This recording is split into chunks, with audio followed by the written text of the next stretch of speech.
Welcome back. In this video, we're going to talk about arrays.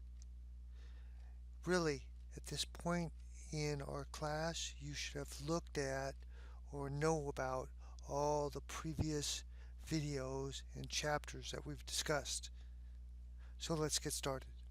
Arrays are a concept that was created to give us humans a better way to visualize how variables in memory are used and stored.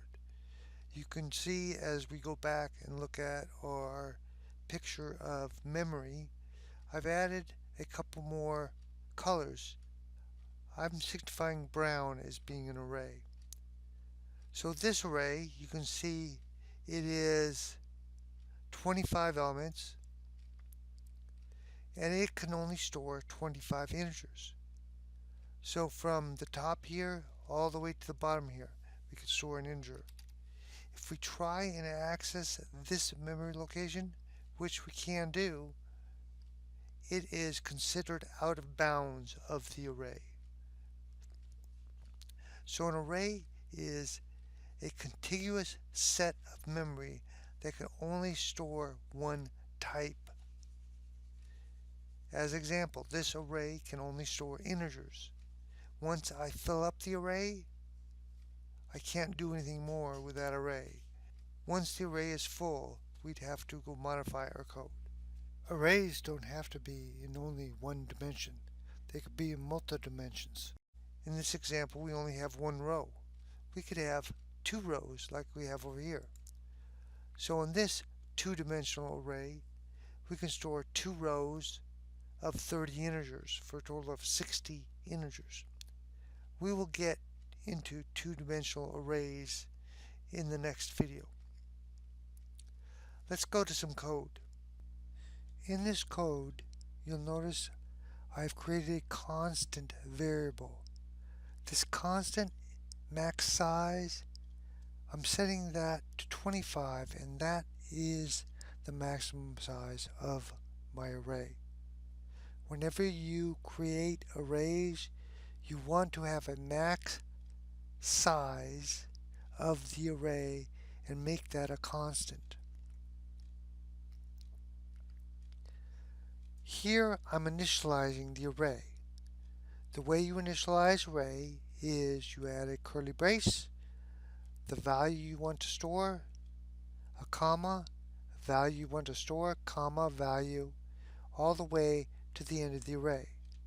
So in this example, I've stored 25 integers in the array numbers. Now please remember, arrays always start with index 0 and go to max size minus 1, which is 24. So array numbers sub 0 stores 1, numbers sub 24 stores the value 25. On lines 20 through 29 and on lines 42 to 50, all I'm doing is displaying the array. It might look like I have some redundancy here, and yes, I certainly do. This is a prime case to have a function.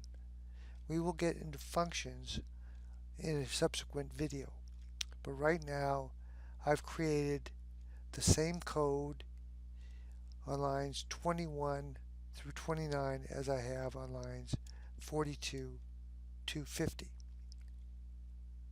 On lines 31 through 39, I'm creating a loop to swap array values. What I want to do is work from the left, go in. So on the left hand side I'm going closer to the right hand side, and I want to start on the right hand side and move towards the left hand side. So what I'm doing, I'm swapping the index value sub 0 with the index value sub 24. In this case, I'm moving 25 into the first element of the array and 1 into the last element of the array.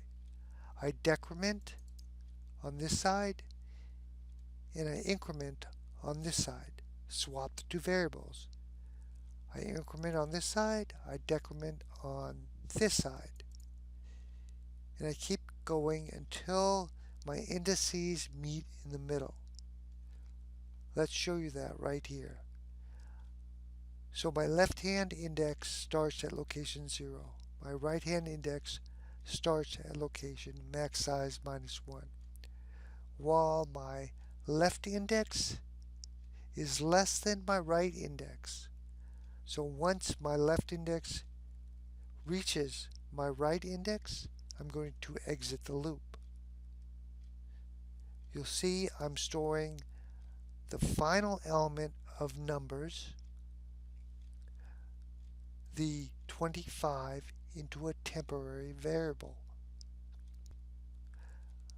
I'm then storing the first number of the numbers array, index of 0, into the final element of the numbers array, index of 24. Finally, I'm storing into the first element of the numbers array the temporary value. I increment my left-hand side, I decrement my right-hand side. So on the I value is going this way, and my J value is going this way. And once the I value is equal to or greater than the J value, I'm going to exit this loop. And that's swapping the numbers in the number array. Let's see this run.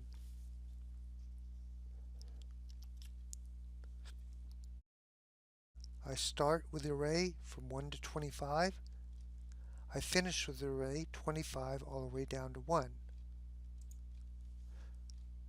Now let's debug this, and I'll show you this loop more closely. So I'm going to hit F5. I've reached my breakpoint. You can see my arrow here. You can see my values here. I have my numbers array. If you click this little triangle, you can see the values of the numbers array. So an index of 0, I have 1. And the numbers array is 25 elements, so an index of 24, I have 25. I've initialized my I value to be 0 and my J value to be 24. So let's look at this. I is 0, J is 24.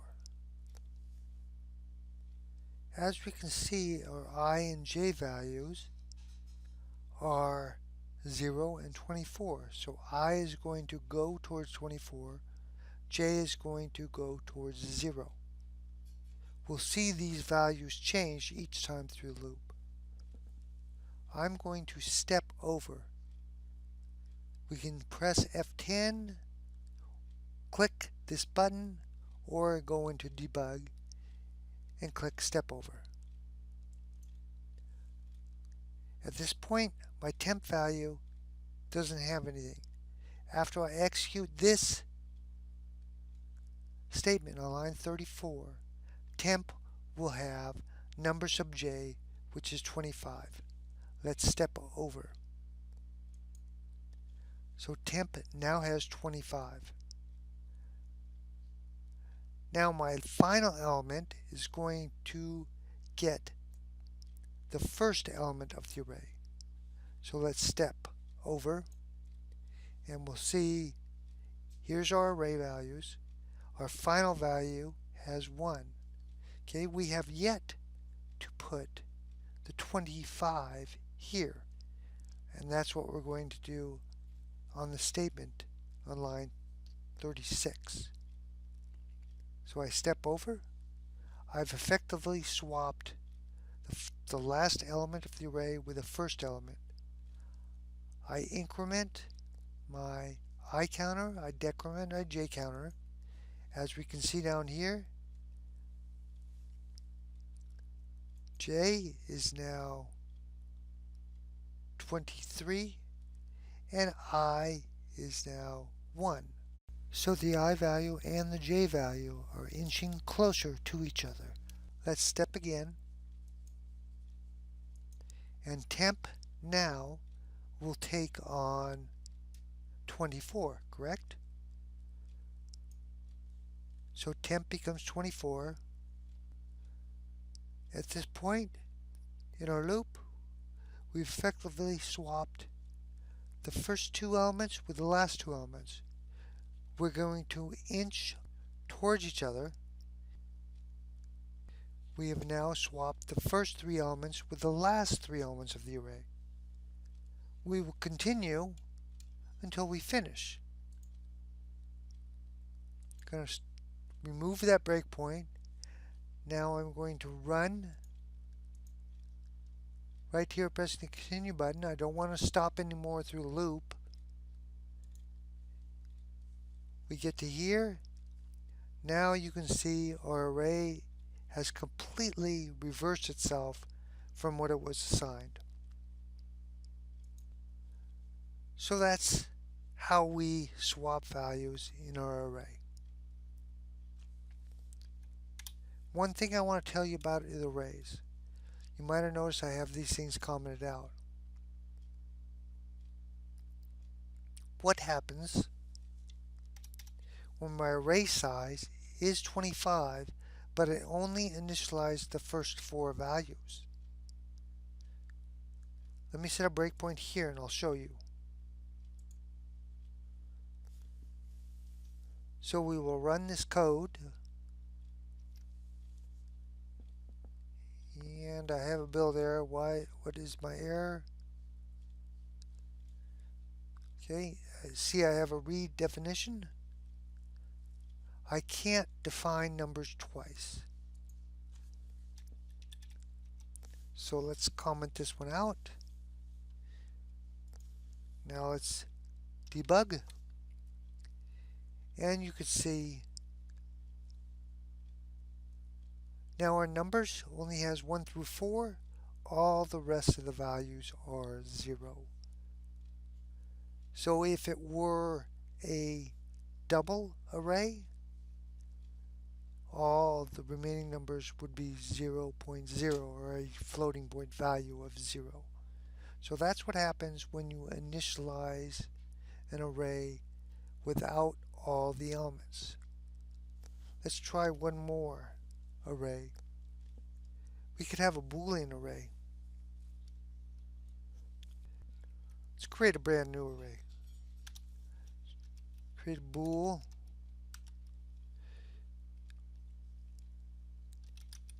We'll call it how. And we'll use max size again. Max size. And let's set some values.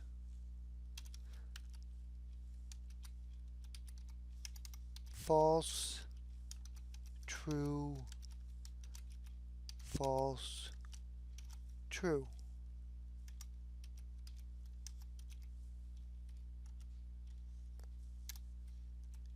And let's see what the remaining values are. My error here is that false and true should be lowercase. The Boolean values of false and true are in lowercase. Let's run this code. As we can see, our Boolean array, false, true, everything else is false in the array.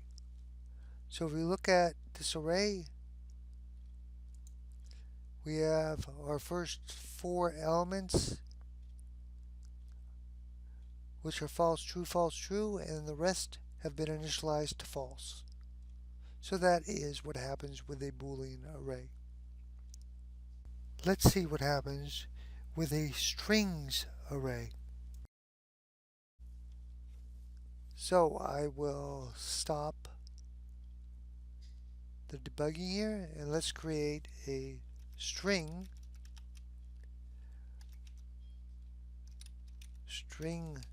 array